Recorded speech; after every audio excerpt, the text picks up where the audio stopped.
तशरीफ फरमा इस स्कूल के हरदिल अजीज मैनेजर जनाब अफजाल अहमद खान साहब, इस स्कूल के मेहनती और काबिल सदराम कराम और प्यारे बच्चों, आज हम सभी लोग यहाँ फेवरल पार्टी मनाने के लिए, अलविदाइया तकरीब मनाने के लिए इकट्ठा हुए हैं। बेटा, जो ये अलविदाइया तकरीब होती है, फेवरल पार्टी होती है, इसमें खुशी और गम दोनों पिन्हा होते हैं। खुशी इस बात की होती है कि हमने अपना इंटरमीडिएट तक की शिक्षा पूरी कर ली। हमने इंटरमीडिएट की शिक्षा को शिक्षा के पूरे जगत का की हड्डी कहा जाता है। जो पूरा शिक्षा का जो पूरा शिक्षा ग्रहण करेगी उसका उसकी नींव की हड्डी हाई स्कूल इंटरमीडिएट की शिक्षा को कहा जाता है। अब हम इस बात का है कि आज जो हम लोग कई सालों से एक साथ थे, एक दूसरे से मिलना जुलना था, वो आवाज के बाद कम हो जाएगा। तुम लोग यहाँ से चले जाओगे।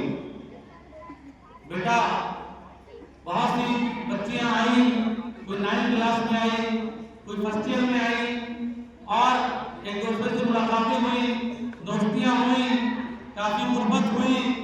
लेकिन अब आज जब तुम यहाँ से जाओगी तो कोई कहीं जाएगा, कोई कहीं जाएगा, मुलाकातें दूसरे से आपकी कम होंगी।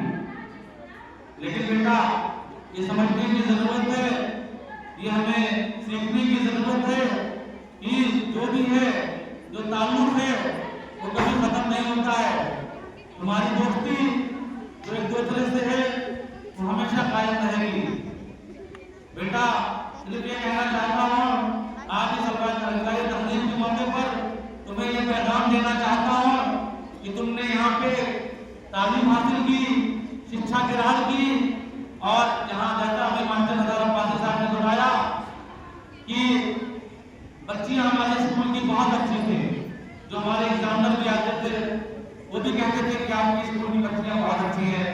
और हमें इस बात की खुशी है कि आप हमेशा डिसिप्लिन रही, अनुशासित रही, समय से स्कूल आई, अच्छे से पढ़ाई लिखाई किया, अपने उस्ताद की इज्जत एहतराम किया, सभी की बातें मानी, और उम्मीद करते हैं कि तुम सभी लोग एग्जाम में तुम्हारा कामयाबी हासिल करोगी।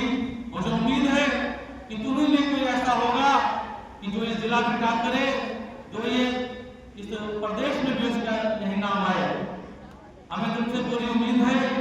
ये उम्मीद इसलिए है कि तुमने दिखाया है पूरे 2 सालों में 11-12 की पढ़ाई में कि तुम अनुशासित रही हो अपने शिक्षा को लेके, हमेशा तुम्हारी सोच अच्छी रही है। बेटा, ये बात सच है। अभी हमारे अफजाल अब्बासी साहब ने बताया कि जो ये फेवरल पार्टी होती है, जो ये अलविदाइया तकरीब होती है, ये एक रस्म तो यही है कि जो फर्स्ट ईयर की बच्चियां होती हैं वो सेकंड ईयर के बच्चों को फेवरल पार्टी देती हैं। लेकिन क्योंकि उसका एक इस्तेमाल भी है कि जब फर्स्ट ईयर में एडमिशन होता है, नए बच्चे आते हैं, तो सेकंड ईयर के बच्चे उनको फ्रेशर पार्टी देते हैं। तो आइंदा साल से बच्चों को ये बताना पड़ेगा। ये अच्छा भी होता है कि जो नया मेहमान आपके स्कूल में आया है, आप उसका खैर मकदम करें, और आप जब जाएं तो जो नया मेहमान आया था वो पुराना हो गया तो आपको नम आंखों से अलविदाइया देगा, क्योंकि आप उसकी बड़ी बहन बनकर यहाँ रहेंगे। लेकिन ये बड़ी खुशी की बात है कि तुम लोगों ने ये तकरीब बहुत अच्छे से आराम की, बच्चियों ने बहुत अच्छी बातें कही, बहुत अच्छी नज़्में यहाँ पे पेश की। जाहिर सी बात है, जब से स्कूल कायम हुआ सन 1975 से लेकर आज तक हजारों बच्चे आए, हजारों बच्चे यहाँ से तालीम याफ्ता होकर चले गए। आज हमें उन बच्चों पे फख्र होता है जो यहाँ से तालीम लेकर गए और कहीं अच्छी जगह पे फायज हुए, इस समाज के लिए उन्होंने अच्छा काम किया।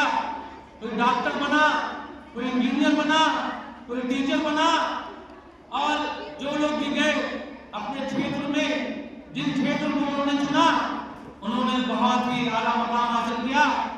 तो जब कभी बात आती है, उनका ताल्लुक होता है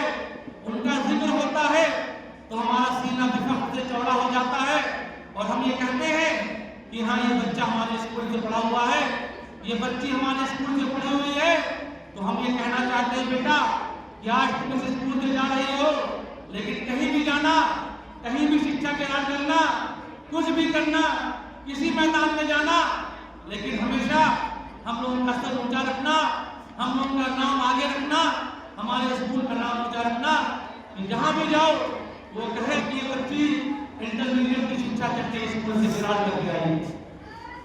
बेटा बहुत से बच्चे हैं जो बहुत अच्छा कर रहे हैं, और आज जब उनका जिक्र आता है तो बहुत प्राउड फील होता है।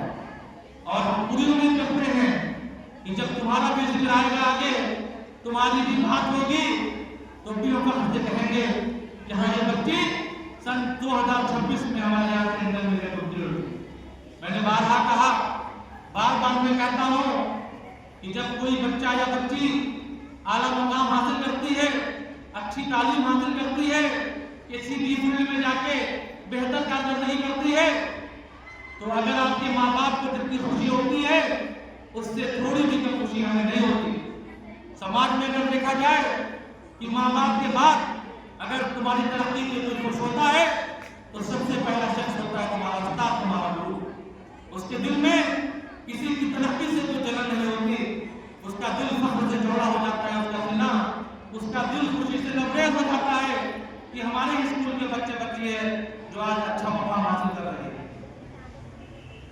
बेटा अभी एक मास्टर साहब ने बताया कि इल्म हासिल करना सिर्फ इसलिए इल्म हासिल नहीं किया जाता कि तुम पैसा कमाओगे।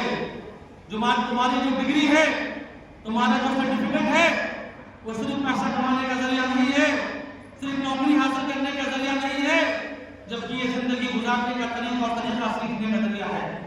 तुम यहाँ से जाओ, तुम्हारा जो रवैया हो, तुम्हारा जो रहन सहन हो, तुम्हारा जो चाल चलन हो, उससे ये समाज कहे कि ये बच्ची शिक्षित है, ये बच्ची शिक्षित है, ये बच्ची जो है इसकी एजुकेशन अच्छी हुई है, इन्होंने कहीं अच्छी स्कूल से शिक्षा ग्रहण की है।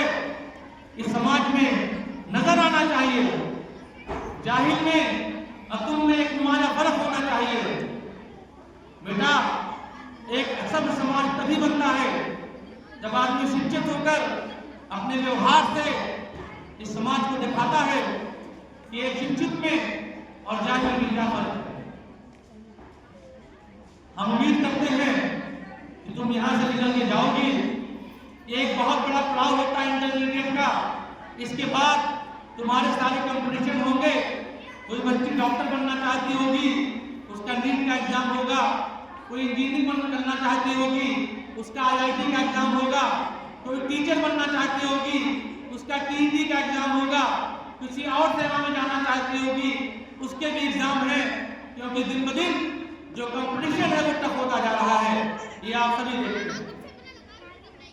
तो मैं उम्मीद करूंगा कि तुम मेहनत से पढ़ोगी, लगन से पढ़ोगी, किसी अच्छी जगह एडमिशन पाओगी और एक अच्छा और नुमाया मुकाम हासिल करोगी।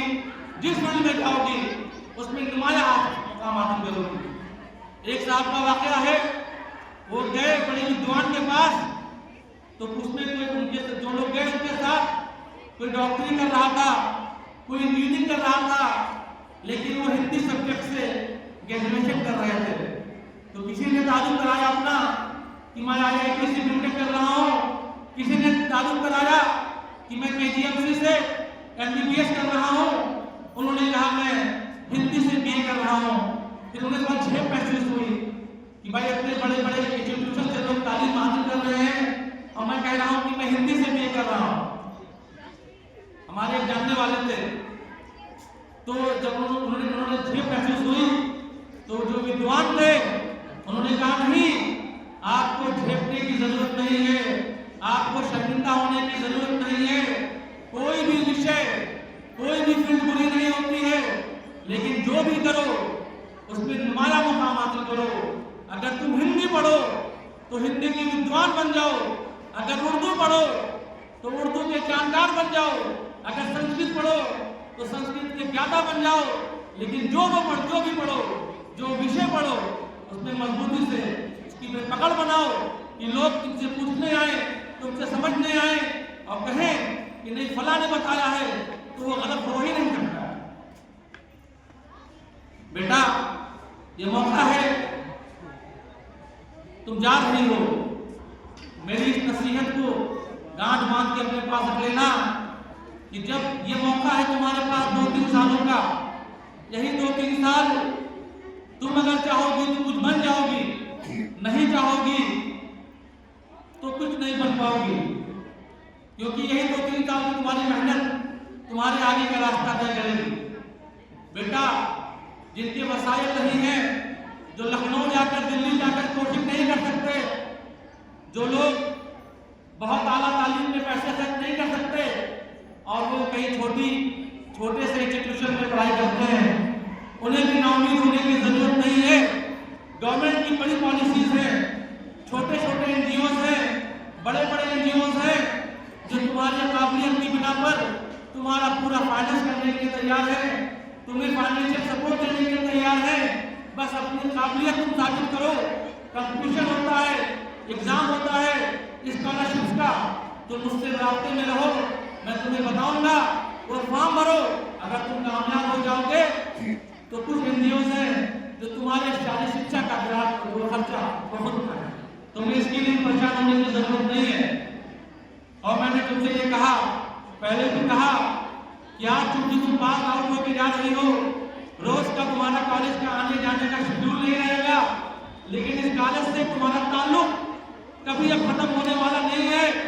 तुम आज इस कॉलेज की स्टूडेंट थी, लेकिन कल तुम इस कॉलेज की एलुमनाई रहोगी। कभी भी तुम्हें कोई जरूरत पड़े तो तुम्हारे लिए स्कूल का, इस कॉलेज का दरवाजा हमेशा खुला रहेगा। तुम्हें जब भी किसी तरह की सहयोग की जरूरत पड़े, तुम बिला झिझक आके अपने उस्ताद से, अपने गुरुओं से, मुझसे, मैनेजर साहब से मिल लेना। बता देना कि मैंने 2026 में इसी स्कूल से इंटरमीडिएट की परीक्षा उत्तीर्ण हुई है, जितना हो सकेगा हम तुम्हारे साथ खड़े रहेंगे बेटा, ये हम वादा करते हैं। ये ताल्लुक हमेशा बना रहेगा। जिंदगी भर जो तुमने चक्के स्कूल में पढ़ लिया, वो ताल्लुक जो विद्यालय का स्टूडेंट से होता है कभी खत्म नहीं होता है। आज मैंने भी इसी स्कूल से हाई स्कूल तक की शिक्षा ग्रहण की थी। मैं भी यहाँ का एलुमनाई हूँ। मैं भी शख्स से कहता हूँ, जब कोई पूछता है आपने कहाँ से एजुकेशन हासिल की, मैं कहता हूँ मैंने इसी स्कूल से हाई स्कूल की परीक्षा हाई स्कूल की परीक्षा उत्तीर्ण किया था। हमारे उस्ताद है वर्मा जी यहाँ बैठे हुए हैं। वक्त बदल गया है, सरकार की पॉलिसी बदल गई है। अब अगर एक टीचर बच्चों को डांट देता है तो लोगों को एतराज होता है, लेकिन एक वक्त था जब हमारे पिताजी यहाँ के प्रिंसिपल थे, अब मैं यहाँ पढ़ता था, मैं कोई गलती करता था या कुछ याद करके नहीं आता था, तो इसी मैदान में हमारे टीचरों ने 30-30 घंटे मुझे मारे हैं, लेकिन हमने मुझे अपने पिताजी से कंप्लेन नहीं की कि मुझे फलां अध्यापक ने मारा है। क्योंकि बेटा अगर कोई मार ना खाता मैं, तो आज शायद मैं यहाँ खड़े होकर तुमसे खिताब ना कर रहा होता, तुमसे मुखातिब ना होता। हो सकता है कि मैं भी कहीं बंबई में भी काम कर रहा होता, लेकिन उसी मार का असर था कि आज मैं तुमसे यहाँ खड़े होकर ऐसे प्रदर्शन बताना चाहता, तुमसे बातें कर रहा हूँ। तो गुरु की डांट को कभी ये मत समझना कि कोई गुरु तुम्हें किसी तुम्हारे अदावत में तुम्हें डांटता है। अगर कोई गुरु तुम्हें डांटता है, तुम्हें समझाता है, तो उसका मकसद सिर्फ एक होता है, तुम्हें अच्छा देखना चाहता है, तुम्हें अनुशासित देखना चाहता है, तुम्हें शिक्षित देखना चाहता है, तुम्हें आला मुकाम पे देखना चाहता है। इसलिए वो गुरु तुम्हें डांटता है, तुम्हें समझाता है, जैसे तुम्हारे घर पे तुम्हारे माता पिता को डांटते और समझाते हैं। कभी ये बात अपने दिल में लेके मत जाना कि फला साहब ने मुझे डांट दिया था। जब कभी कामयाब हो जाओगे तो तुम भी ये सोचोगे कि फला साहब ने मुझे ना डांटा होता तो शायद मैं आज कामयाब ना होता। फला सर की एक डांट पे, फटकार पे अगर मैंने स्कूल छोड़ दिया होता तो शायद आज मैं कामयाब ना होता। मैं कहता हूँ कि गुरु का जो सम्मान करेगा, उस्ताद की जो इज्जत करेगा, जिंदगी में वही कामयाब होगा। बेटा वक्त भी बहुत ज्यादा हो गया, क्योंकि अभी कुछ रिफ्रेशमेंट का इंतजाम है, खाने का इंतजाम है, उसमें भी वक्त लगेगा, क्योंकि बातें तो बहुत है कहने की। तुम्हारे लिए कलम का भी इंतजाम किया गया है।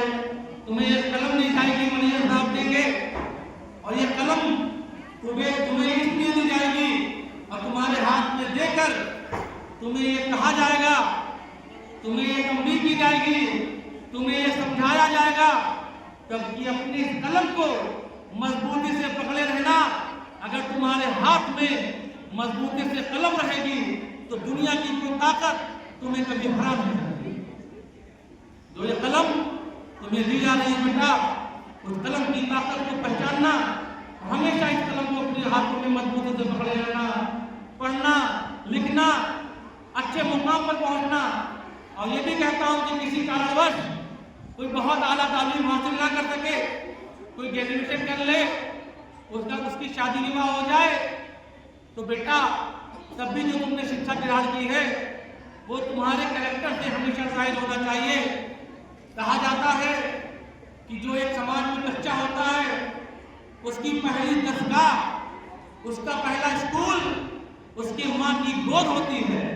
जिसकी माँ शिक्षित होती है, जिसकी माँ पढ़ी लिखी होती है, जिसकी माँ को बात करने का तरीका होता है, जिसकी माँ को उठने बैठने का तरीका होता है, जिसकी माँ को अपने अतिथियों से बात करने का तरीका होता है, जिसकी माँ को इस समाज में रहने का तरीका होता है, उसके बच्चे हमेशा अच्छे रहते हैं।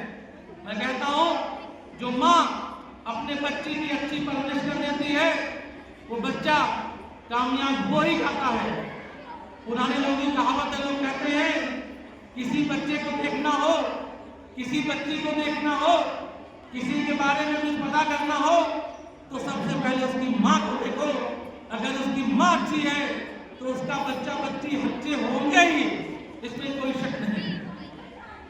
देखिए बेटा, मेरी वक्त ज्यादा नहीं है, इसी नसीबों के साथ मेरी दुआएं तुम्हारे साथ हैं। तुम जहां भी रहो, जैसे भी रहो, खुश रहो, कामयाब रहो। कामयाबियां हमेशा तुम्हारे कदम चूमे। जिस फील्ड में जाओ नुमाया मुकाम हासिल करो और इस पूरे समाज में अपना नाम पैदा करो। लोग कहें यहाँ फलां की बेटी फलां स्कूल की ये स्टूडेंट रही है, बहुत अच्छी बच्ची है, इसने पूरे घर को चमका दिया है, पूरे समाज को चमका दिया है, पूरे महल्ले को चमका दिया है। एक अच्छी बच्ची निकल जाएगी, तुमने कोई डॉक्टर बन जाएगा और डॉक्टर बन के कहीं बैठेगा और पूरे क्षेत्र का इलाज करेगा अच्छे से, तो लोग कहेंगे नहीं बहुत अच्छी डॉक्टर है, वहीं चलो। और आज डॉक्टर अमर साहब जो यहाँ बैठते हैं चक्की में सामुदायिक स्वास्थ्य केंद्र में, सरकारी डॉक्टर हैं, ये भी यही पढ़े हुए हैं। ये बात होती है, मैं कहता हूँ चले जाओ, मेरे यहाँ के स्टूडेंट हैं।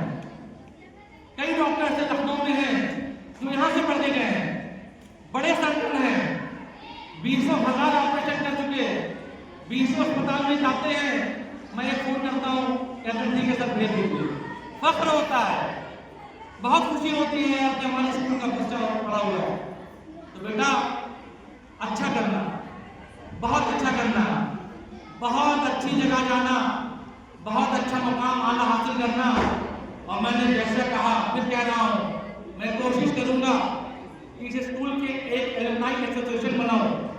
अभी परीक्षा में जाने से पहले अपना सही नंबर में फॉर्म बना दूंगा, सब लोग अपना नंबर लिख लेना, जिसका व्हाट्सएप ग्रुप बना लेंगे एलुमनाई करके, तुम सबको जोड़ लेंगे और हमेशा जुड़े रहना है दूसरे से उसी ग्रुप से। और हो सकता है कि कभी कोई फंक्शन हो एलुमनाई का, तुम्हें फिर बुलाया जाएगा, आना स्कूल। ये स्कूल तुम्हारा था, तुम्हारा है और हमेशा तुम्हारा रहेगा। तब ये मत समझना कि तुम जा रही हो तो तुम्हारा ताल्लुक खत्म हो गया। ठीक है, इसी बातों के साथ मैं अपनी बात खत्म करता हूँ। बहुत बहुत शुक्रिया।